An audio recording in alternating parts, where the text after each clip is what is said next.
Hi everybody, this is Lisa from Supportive Tarot, and I thought I would come to you today and talk about the decks that I've been working with this week and what I have coming up for next week. So I'll probably do this each week so that I guess I have a baseline to share with you all of what I'm working with and what I'm enjoying and what I'm learning. We'll see how it goes. So I have a feeling that my videos are mostly going to be kind of chatty. So if you are the type of person that likes to make a quick cup of tea or coffee, then do that and then settle in with me and we will jump right into it. So this week I have been working with the Chrysalis tarot, and so I'm going to show you my deck. I know I've shown it in other videos. You're going to see a lot of repeating decks.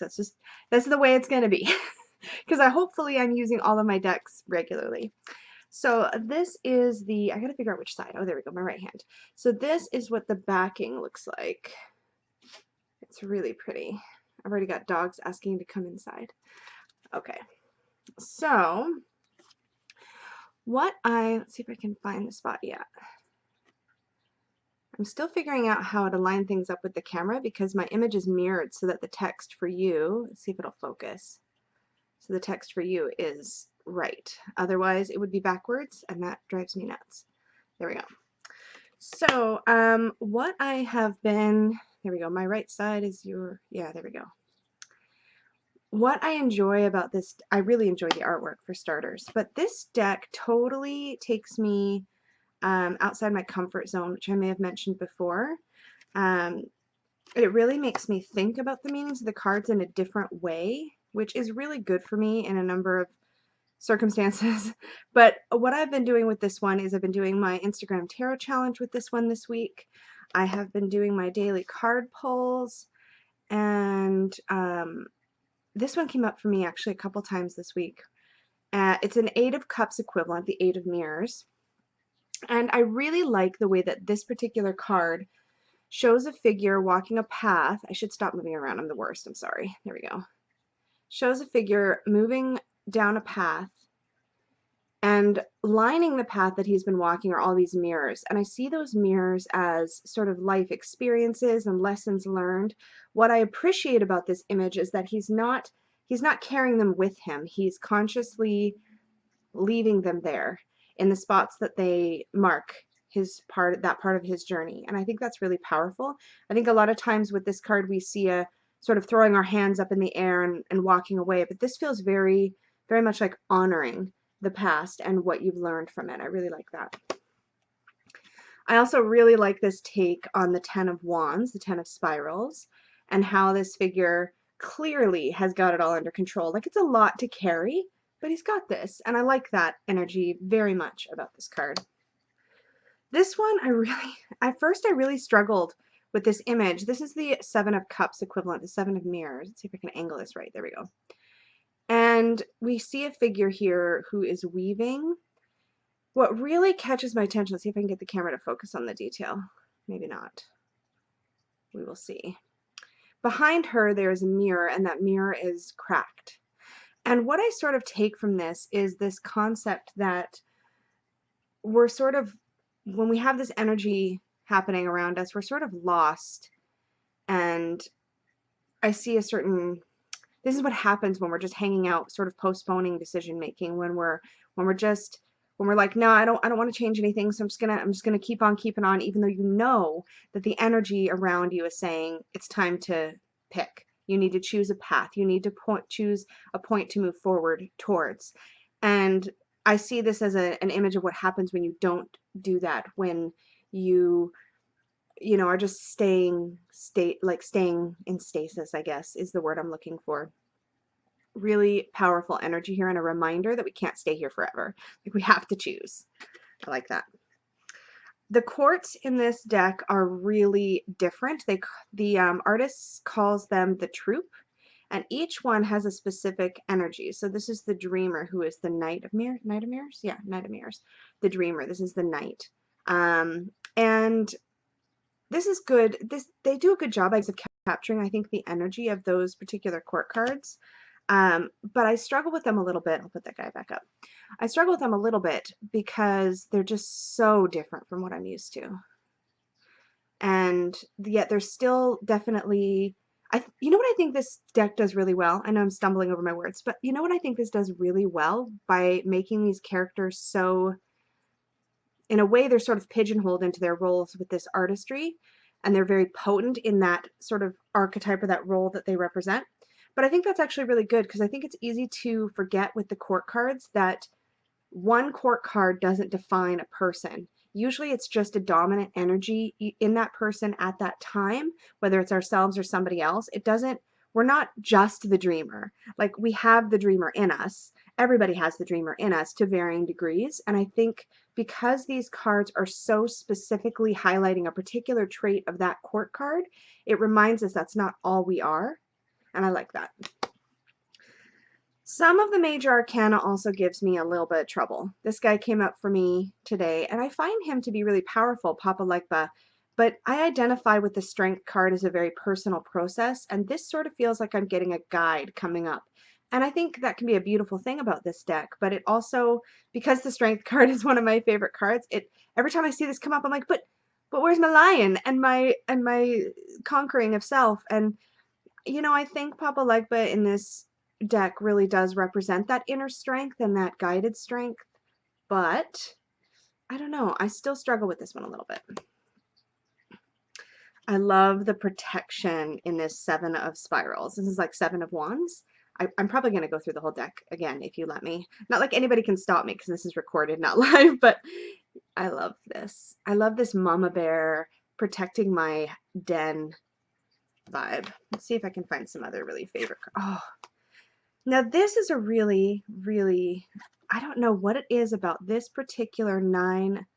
This is the 9 of Cups, 9 of Mirrors. All the raindrops around the garden. God, I love this card.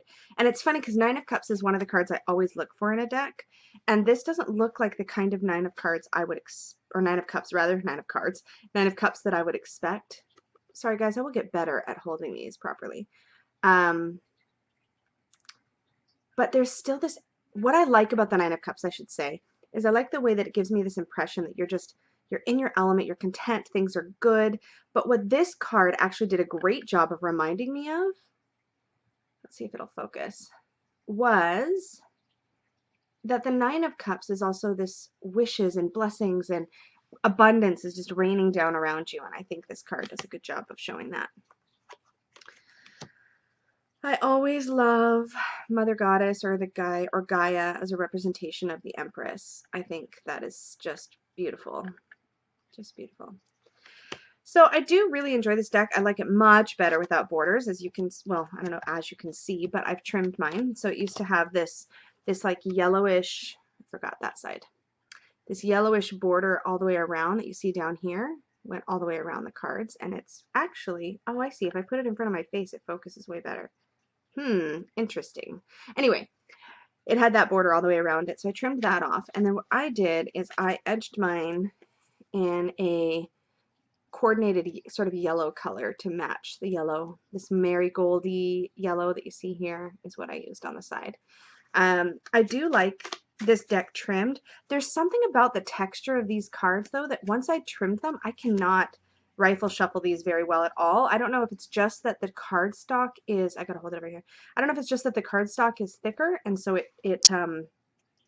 don't know, it doesn't rifle shuffle for me at all. And it could also be that my trims aren't always the most even ever, which doesn't seem to bother me generally, but yeah, I can't rifle shuffle this, which is super annoying because I love shuffling. Anyway, really been enjoying that. Now I find it really interesting actually, when this deck came out, it came out only with its little white book, which you can see mine's a little bit sort of battered. It's not terribly thick. It is 59 pages.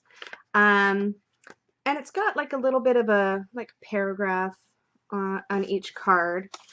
This is the troop that it's in. It's organized funny, to me funny. The court cards are in the beginning like we expect, then the minors, but then the majors are in the front, then the minors, and then at the end you have the troop, which are the court cards. Yeah, so my camera is focusing. Good, okay. So this book actually does a good job, I think, of giving you a quick synopsis of what the deck creators intended for the interpretation of these archetypes and of these cards. But then later, after I think there was quite a bit of a request for more like meaty information about this deck, they came out with this other book, which was sold separately, called Chrysalis Tarot. And this one, what I did with the edge, I can't remember where I learned this from. Let's see if I can hold it up so you can see. But I use a marker and I edge the pages for each section. And in this book, I had to do that twice. So I had to do majors and then, of course, my 4 suits. I use color elements. And then I had to do it again because, again, the court cards are in, the troop cards here are in the back. But what's nice about this in this book is that you get a little synopsis on this side that is from Holly Sierra, the artist that illustrated the deck. And then on this side, you get at least a full page. Yeah, I think it's about a full page. Yeah, it's a full page, I think, on every card, where Toney Brooks describes sort of his feelings about that particular card. And there is actually a really good interview with Toney Brooks that I think it did help me. It gets long and it gets a little bit windy in its path, this particular interview. If you look it up on YouTube, an interview with Toney Brooks. But it did give me some insight into what he and Holly intended with this deck. And it kind of helped me to approach it in a new way, because in the beginning, working with this, as much as I loved the artwork, I was kind of frustrated with how much it felt like it differed from the sort of symbolism that I was used to, and I didn't have that instant hit of like, oh yeah, that's this card. I had to really think about it. And that's the intent really with this deck, is to clear away what you know before and approach it with fresh eyes. So it's still taking me some work. I would say after this week I've gotten to know it even a little bit better, but I feel like it's going to take more weeks working with this deck before it's one that I'll pull out and just be like, yes, yes, on every card.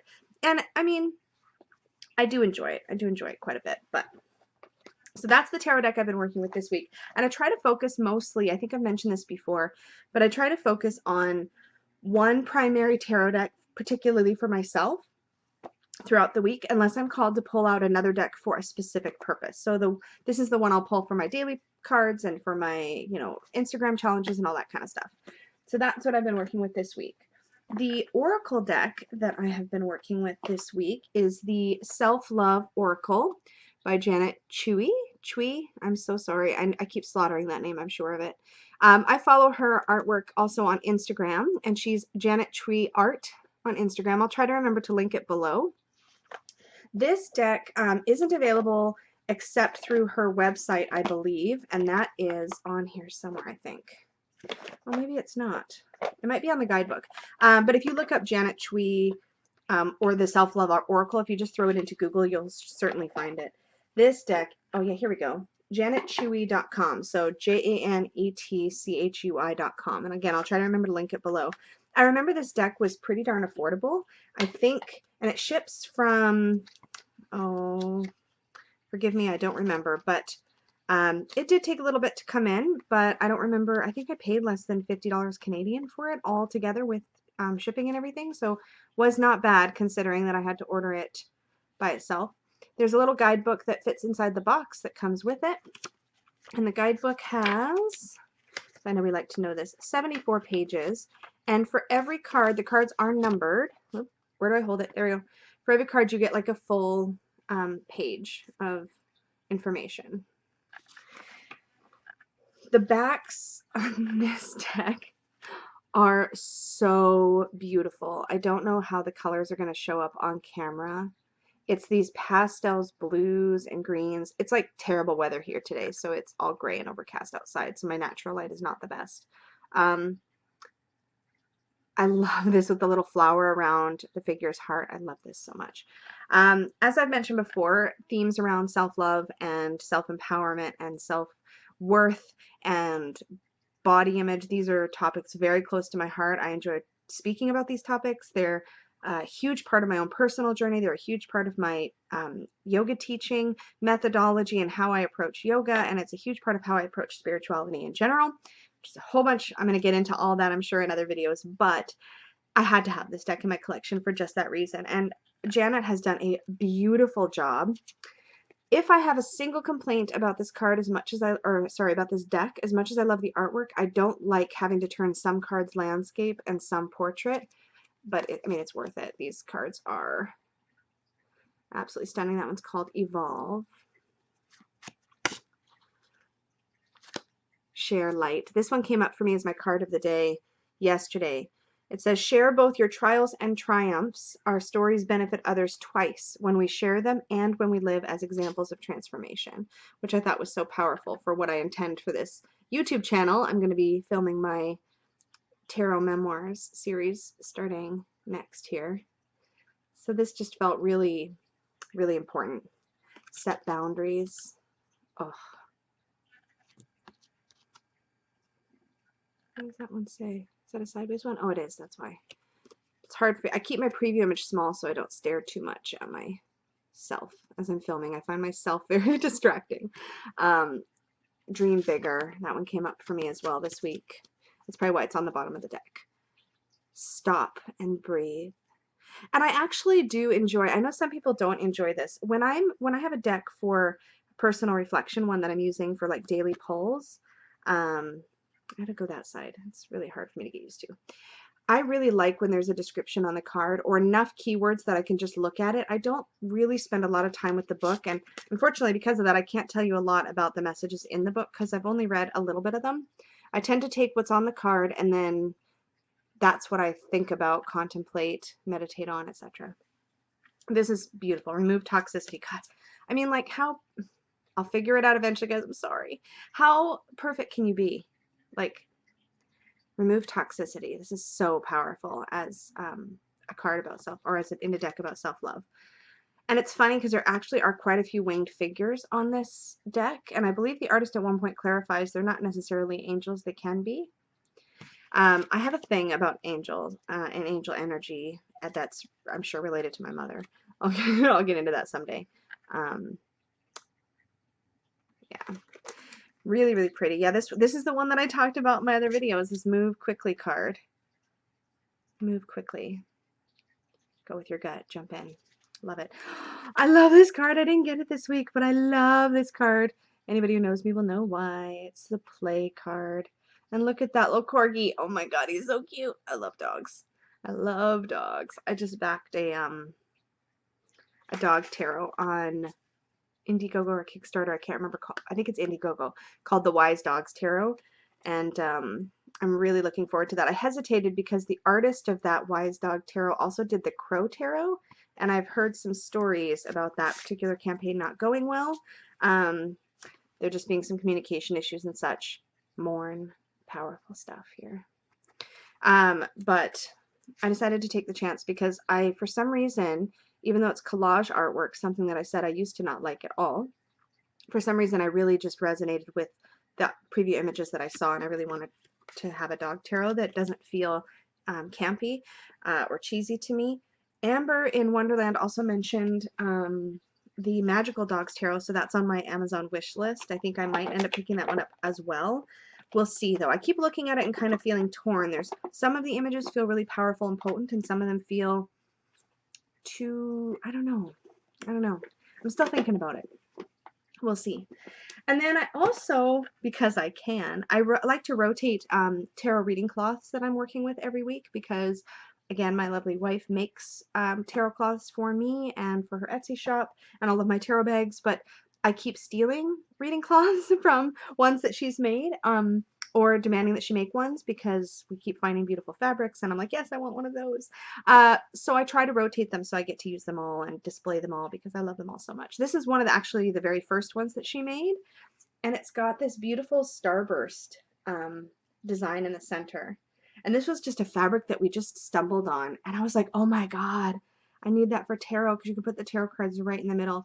And she did this thing at the edges with the stitching. Yeah, it is going to focus. Yay!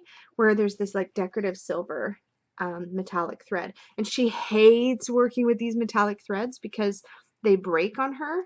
I also demand, because I'm demanding and whiny, I demand that she does all of her, all the ones at least that she makes for me, but I think she does all of her reading cloths as reversible. So I prefer the backing to be solid or less busy than the other side, and I like it to be velvety or something because I find that the thicker, plushier fabrics on the back, when I fold up the reading cloth and I put it away, I feel like when I pull it out, it's not quite so wrinkly, maybe because of the plushier fabrics that are in there. So if it's been pressed into a drawer or something for a bit, it'll have some creases and I'll just iron it really quickly. But if I just keep it kind of loosely folded without trying to smush it too much, it doesn't really crease, and I like that. No wrinkles. So that is what I've been working with this week. Now I'm going to tell you or last week, and now I'm going to tell you what I'm going to be working with this week. So I typically rotate my decks starting on the weekends. I usually don't wait all the way till Sunday, but I'll probably post this video on Sunday, so you can see what I'm going to be working with through the coming week. But after filming my tarot knockouts and getting to look at all of my decks again, I was reminded how much I adore the Fountain Tarot. This deck completely blew me away, and surprisingly, one of the things that blew me away about it, besides the beautiful artwork, which I'll talk about more, is the guidebook. Like, it's this little guidebook. It fits in the box. It's not unsubstantial. Like, it's got some thickness to it. This one is 103 pages, well, 104 if you include the acknowledgments at the end. Each card gets a full page of text, and it includes sort of a paragraph of, oh, this is one of the things I loved about it, actually. At the top of each page is a little tiny keyword sort of description, like a quickie. And I really like that. So like Ace of Swords, Powerful Clarity, Seven of Cups, Lost in Choice. So I'm going to try not to go into too much detail because I'm going to probably review it again at the end of the week. I'm going to be working with this tarot deck, and I am so, there we go. Come on, camera. You can do it. I am so excited. So excited. I love that number. So excited. So I'll be using this for my Instagram tarot challenges, for my daily card pulls. I love that Six of Swords. Holy cow. I love it. A lot of people talk about this deck being very air, which I think I've mentioned before, and I love that it's already edged in silver, so I will probably never trim this deck. A lot of people talk about this being very airy, and I don't know that I get air. I get crisp, maybe. I get clarity, which I suppose you could associate those things with air, so I guess that makes sense. So we will see how I get on with this deck this week. I think it'll be good. I'm trying not to, sometimes what I do for picking my deck of the week is I do a random draw with my random name generator app, the same one that I use for my tarot knockouts video. Sometimes I will just randomly choose, or I'll have it randomly choose 3 and then I'll pick one so that if it's one I've just worked with. I try to do that so that I don't forget about decks, but when I'm really called to work with a deck on a particular week, then I grab the one that I want. So that's this one. For my Oracle cards of the week, I am going to be working with the stunning Goddess Oracle by, who is this? I'm so bad with artist names. Amy Sophia Marashinsky, and illustrated by Hrana Janto. I've probably not said that right. These are the backings. The Goddess Oracle. I love this cauldron and this mystery image. That just pulls me right in. And I usually don't really like text on the back, but I don't really mind it in this deck. This deck, oh my god. Oh my goddess. The artwork is so powerful. I like working with goddess energy quite a lot. Eostar, Lakshmi. God, these are stunning. I'm so excited to work with this. And what I plan to do with this week is pull, that's a really intense image and it always gets me whenever I see it. I plan to pull a goddess of the day. And just, again, one of my favorite ways to work with the Oracle decks when I'm not using them in a predictive way, I should say, or in a, like in spreads. There's only a few decks I use in spreads. Most of them I work with this way, is I like to pull a card for the day, and then I usually pull it the night before, like just before bedtime, and then that day, that next day when I go to bed, I look at it again. And I keep it on my altar, on a altar space, the one behind me where my candles are burning. I keep it out on display. And so every time I come in my room, I notice it and I think about it. And then when it's time to go to bed, I pick it up and I contemplate how those energies were present in my day. And so I like my oracle cards to have some oomph to them so that I have something to really think about for the day. I don't tend to get on very well with decks that are too fluff, like oracle decks that are too fluffy as far as for daily pulls. Sometimes I'll maybe talk about that in a video. So that is the Beautiful Goddess Oracle, and the book with this, oh my god, the book with this is so good. So this is the guidebook. It's quite substantial, and what I like about this guidebook, like I love, I should say, about this guidebook, is that for every goddess, you get, like look at this, this is Kodalikyu. Did they have that with every single one? Yeah, they do. They have like almost like a poem. Sorry, there we go. They have like a poem with every goddess, and then you have mythology, you have the meaning of the actual card, like what the message is. Then you have a ritual suggestion, which I think is incredible. And I have done several of these over the years. That, oh my goodness.